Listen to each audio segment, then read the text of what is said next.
नमस्कार दोस्तों। हमारे भारत देश का आलम यह है कि एक गरीब आदमी अपने जीवन को किस तरीके से चला रहा है, इसको बयां कर पाना आसान नहीं है। क्योंकि आए दिन हमारे भारत देश में कोरोना रूपी एक महामारी आई जिसने जनजीवन को अस्त व्यस्त कर दिया। साथ ही साथ हमारे देश में इस समय वर्तमान में बीजेपी सरकार है और इसके सपोर्टर्स उतने भी हैं जितना एक देश के सरकार के लिए होने चाहिए। और इस देश की सरकार द्वारा आज के जमाने में जैसे कोरोना चल रहा है, तो वाजिब सी बात है कि हमारे समाज में काम को लेकर या व्यवसाय को लेकर हर व्यक्ति चिंतित रहता है। और इस चिंता के दृष्टिकोण को ध्यान में रखते हुए हर एक व्यक्ति की कमाई का लगभग 50% 60% हिस्सा ऐसा हो चुका है जो पूरी तरीके से ध्वस्त हो चुका है। एक तरफ सरकार ये भी कहती है कि हम अपने राशन की व्यवस्था को बनाए रखने के लिए, लोगों के जीवन यापन को बनाए रखने के लिए अनाज को कंट्रोल के माध्यम से जनता तक पहुंचाने का पूरा प्रयास किया जा रहा है। यह तो सही है और एक ऐसी कहानी बन जाती है कि हमारे लोगों के घरों में एक जो चिड़िया या तोता हम लोग पैक करके रखते हैं, उसको पालते हैं, तो उसी तोते को हम लोग खाना पीना सब कुछ देते हैं। वैसी ही व्यवस्था हमारे सरकार के द्वारा हम लोगों के लिए की गई है।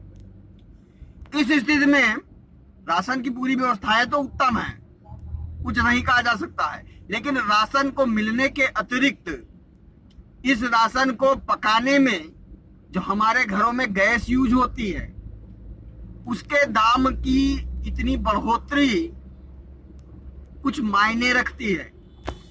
यही हम लोगों के जीवन को परेशानी का सबक बनाती है। दूसरी तरफ एक तरफ यह भी कहा जाए कि गाड़ियों में चलने वाला जो डीजल और पेट्रोल है, यह भी बहुत महंगा है।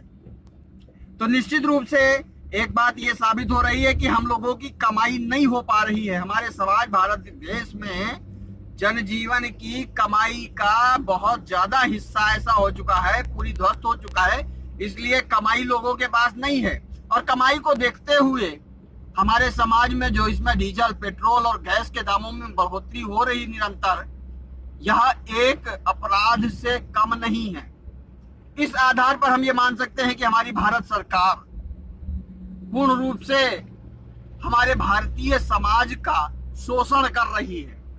क्योंकि जिस गैस और डीजल पेट्रोल के जरिए हमारा देश चलता है ना भाई, सीधी सी बात है, हम लोगों के घरों में जो सब्जी वगैरह बनती है या दालें बनती हैं या फिर यूं कहे जो मसाले पड़ते हैं, इन सब चीजों में कुछ चीजें ऐसी होती हैं जिनका आयात दूसरे राज्यों से किया जाता है। और उस कंडीशन पे जब आयात की सिस्टम आते हैं तो आयात करने में तेल की बढ़ोतरी होने के कारण वाहन स्वामी मालिक ये सभी लोग एक्स्ट्रा तेल डलाकर सामान मंगाते हैं।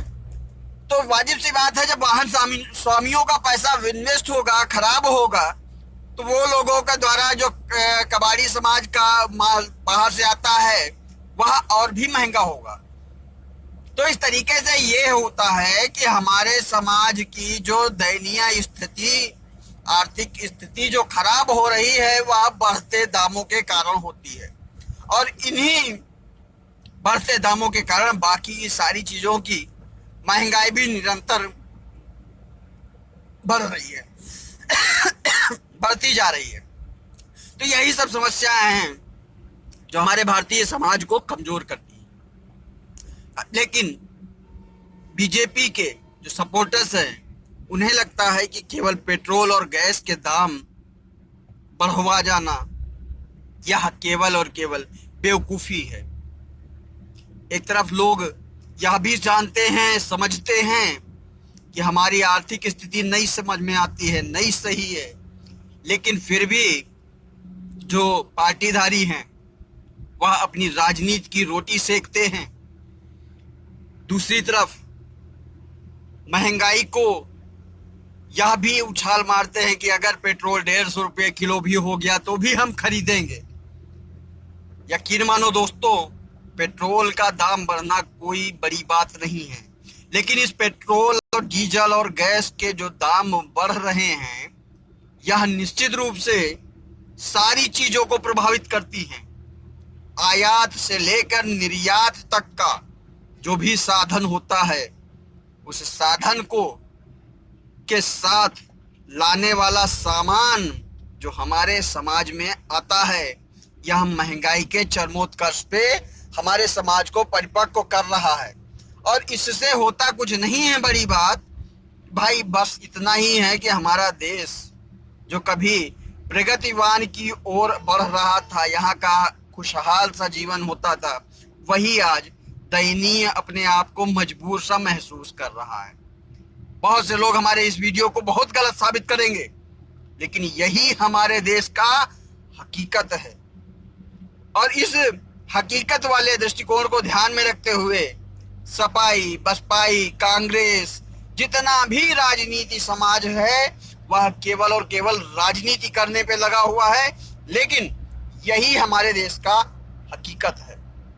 जब गैस के दाम बढ़े हुए थे तो स्मृति ईरानी जी ने सिलेंडर उठा के सिर पे लेके चल दी थी। तब उस समय बीजेपी की सरकार नहीं थी, लेकिन फिर भी उन्होंने महंगाई को दिखावे के रूप में अपने आप को समाज में प्रस्तुत किया। और यही आज के जमाने में नहीं हो रहा है। कोई दिखा नहीं सकता है, क्योंकि उसको चलने की भी ताकत नहीं बची है। क्योंकि गैस के दाम बढ़ने से लोगों के बीच भोजन भाव की कमी आ जाती है। और जो आदमी 2 रोटी खाने वाला आदमी अगर 1 रोटी खाएगा तो ताकत कहाँ से लाएगा मेरा भाई। यही हमारे समाज का एक अटूट सा नियम हो गया है कि लोग पेट भर के भोजन भी नहीं कर पा रहे हैं।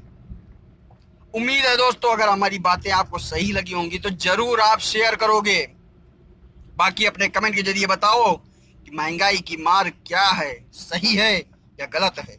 आने वाली वीडियो के लिए वंदे मातरम।